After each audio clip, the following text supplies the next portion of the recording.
के सुखों का अनुभव करना है तो फिर सर्व से न्यारे और सर्व के प्यारे बनना पड़ेगा। और ऐसा जीवन जी के किसने दिखाया? दादी प्रकाश मणि का, जो बच्चों के साथ बच्चा बनकर बैडमिंटन और क्रिकेट खेलती थी। अनुभवी जो आत्मा है उनके साथ अनुभव बन के किसी के दोस्त को ना देखते हुए उसमें परिवर्तन कर देती थी। और जो युवा भाई हैं उनके साथ मिलकर सेवा किया तो ऐसा किया कि विश्व के 136 देशों में यज्ञ का परचम लहरा दिया। तो ऐसी दादी, जब हम लोग जब पढ़ रहे थे दादी के संपूर्णता के पॉइंट, तो उनमें बताया गया कि चारों सब्जेक्ट में जो संपूर्ण बनने की स्थिति में होगा या संपूर्णता संपन्नता के नजदीक होगा, वो चारों सब्जेक्ट में बराबर की रुचि लेगा।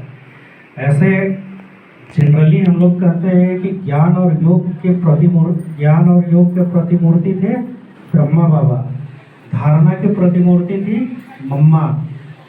तो फिर सेवा की प्रतिमूर्ति निश्चित ही कौन होगी? दादी प्रकाश मणि, क्योंकि उन्होंने अथक सेवा किया। और सेवा भी ऐसा कि विश्व के चारों तरफ आध्यात्मिक प्रकाश उन्होंने ऐसा फैलाया कि विश्व के चारों तरफ उनके प्रकाश से आज भी दुनिया प्रकाशित हो रही है। बचपन में दादी का जन्म तो 1922 में हुआ था, हैदराबाद के सिंध में, जो अभी पाकिस्तान में पड़ता है, उस समय भारत में था। बचपन में दादी का नाम रमा था। जब वो छोटी थी तो उनके पिताजी गंगेश्वरानंद स्वामी के अनन्य भक्त थे और एक सफल व्यापारी भी थे। लेकिन भक्त होने के कारण क्या थे, एक ज्योतिष भी अच्छे जानकार थे, ज्योतिष की उनकी। तो जब उन्होंने अपनी बेटी का यानी रमा का हाथ देखा तो उन्हें पता चल गया था कि ये कभी शादी नहीं करेंगी और आजीवन ब्रह्मचर्य का पालन करेंगी। तो इसलिए उन्होंने भौतिक सुखों के प्रति उतना ज़्यादा आकर्षित भी नहीं किया दादी को। दादी का व्यक्तित्व ही कहा जाता है ना, होनहार वीरवान के होत चिकने पर। बचपन में ही दादी का लीडरशिप की अद्भुत क्वालिटी एकदम साफ दिख जाता था। 8 वर्ष की आयु में वो कृष्ण की अनन्य भक्त बन गई थी। हमेशा अपने साथ एक कृष्ण की मूर्ति रखती थी हमेशा। और रात में जब तक उन्हें पालना पे सुलाती नहीं, झूला नहीं झूलाती, तब तक वो खुद सोती नहीं थी। और उन्हें कृष्ण के साक्षात्कार की परम इच्छा थी। तो उन दोनों ओम मंडली ब्रह्मा बाबा चलाया करते थे वहीं पे सिंध में।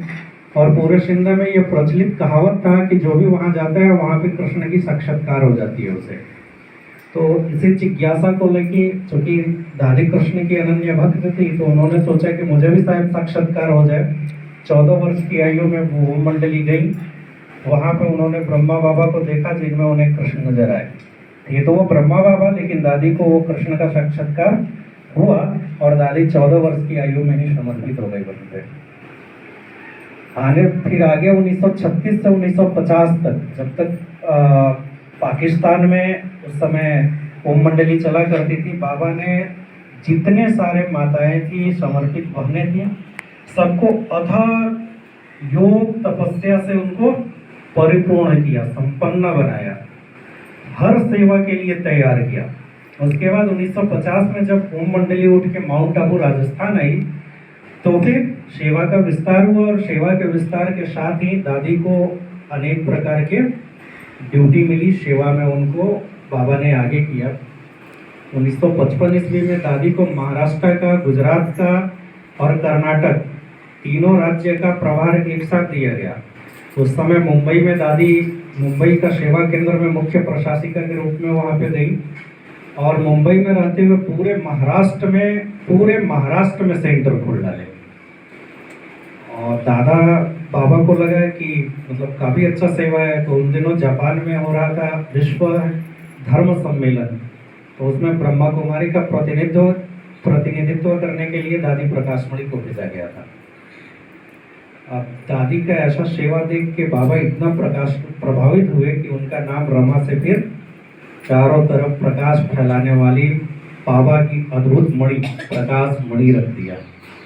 फिर जब मम्मा संपूर्णता को प्राप्त की 1969 में, तो 1965 में जब मम्मा संपूर्णता को प्राप्त हुई तो यज्ञ का सारा काम लगभग दादी ही देखती थी।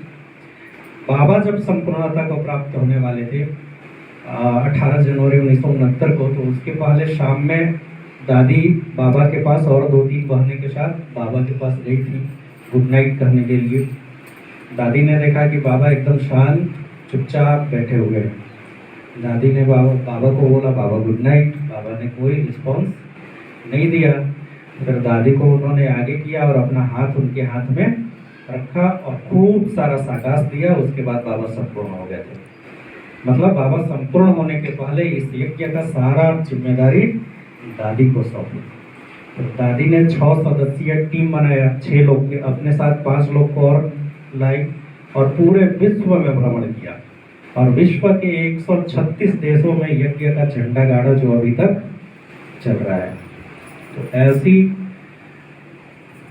एक विशाल, जो छोटे से इस यज्ञ के छोटे से पौधे को विशाल कल्प वृक्ष बना दी, ऐसी एक अद्वितीय अद्भुत लीडर दादी प्रकाशमणि हमारी आज के ही दिन 2007 में बाबा का सेवा करते करते संपूर्णता को प्राप्त की। अब आज के दिन से हमें सीखना क्या है, सबसे मुख्य बात, क्योंकि हम लोग श्रद्धांजलि तो सब लोग देते ही है, लेकिन आज के दिन से सीखना हमें क्या है। तो दादी ने आज 15 पॉइंट जो संपूर्णता का बताया, आप उसे याद करें, देखें कि इसमें से कौन सी गुण हमारे अंदर है, कौन सी नहीं है, उसे अपने जीवन में लाना है। सेकेंड पॉइंट, दादी कब उठती थी पता है? रात में 2 बजे, और 2 बजे से उनका दिनचर्या शुरू हो जाता था। अमृत वेला उनका 2 बजे से समय होता है। दादी पूरे दिन भर में कितने बार मुरली पढ़ती थी पता है? 5 बार। हम एक बार भी नहीं सुनते, चेक करने का सब टाइम है। दादी पूरे जीवन काल में जब तक वो प्रशासिका बनी रही, कभी भी मुरली पढ़ती तो खुद 5 बार थी, लेकिन कभी भी सुनाना मिस नहीं किया। भले उनका तबीयत खराब हो जाए, कुछ भी हो जाए, वो कभी मुरली सुनाने मिस नहीं करती, हमेशा मुरली सुनाएंगे सुबह का। एक बार मुन्नी बहन जो बोली उनको, दादी आज आपका तबीयत बहुत खराब है, आप रहने दो, आज मुरली आप मत सुनाओ। दादी बोली, मेरा तबीयत से मुरली का क्या रिश्ता, मैं तो जाती हूँ, मुझे तो बैठ जाना है, बाबा जो सुनाना होगा सुना लेंगे, उससे मेरा तबीयत से और मुरली से कोई संबंध नहीं है। एक बार दीदी आशा दीदी दादी से पूछी थी कि आप इतनी अच्छा मुरली कैसे सुना लेते हो दादी?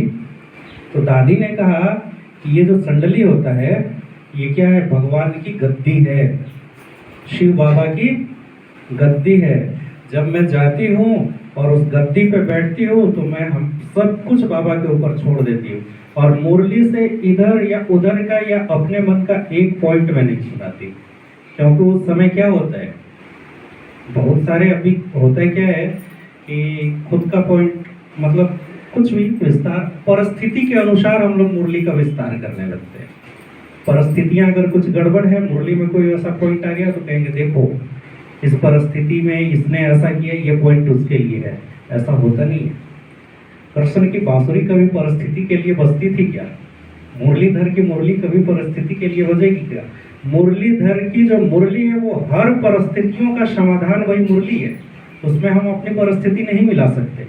कभी कभी ऐसा भी होता है कि हम बोलते हैं दीदी शारदा सुना दीजिए, अच्छा ऐसा होता है क्या?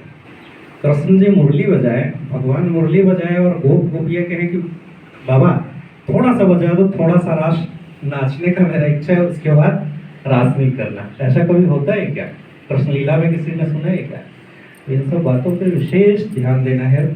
विशेष आज के दिन हम सभी को योग तपस्या से पूर्ण होना है। दादी ने आज जो 15 पॉइंट संपूर्णता के बताए हैं कि जिनकी यात्रा संपूर्ण होगी उनके अंदर क्या क्या गुण होंगे, कौन कौन से लक्षण होंगे, और हर कार्य में संपूर्ण बनने के लिए दादी ने अंत में 3 पॉइंट सबको बता दिया था। वो 3 पॉइंट कौन कौन से हैं? निमित्त, निर्वाण और निमित्त, निर्माण और निर्मल वाणी। ये 3 पॉइंटर्स हैं जिसे हम अपने जीवन में उतारें। दादी ने अपने पूरे पुरुषार्थ का निचोड़ यही 3 पॉइंट बता दिया, तो हम दादी के समान बन सकते हैं। ठीक है, तो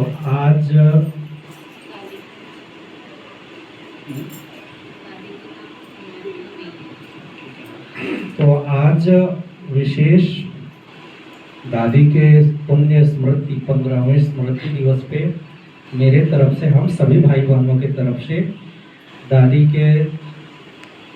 दादी को विशेष रूप से श्रद्धांजलि और मन में यह शुभकामना या उनके समान बनने का पुरुषार्थ हम सभी कर पाए। ओम शांति।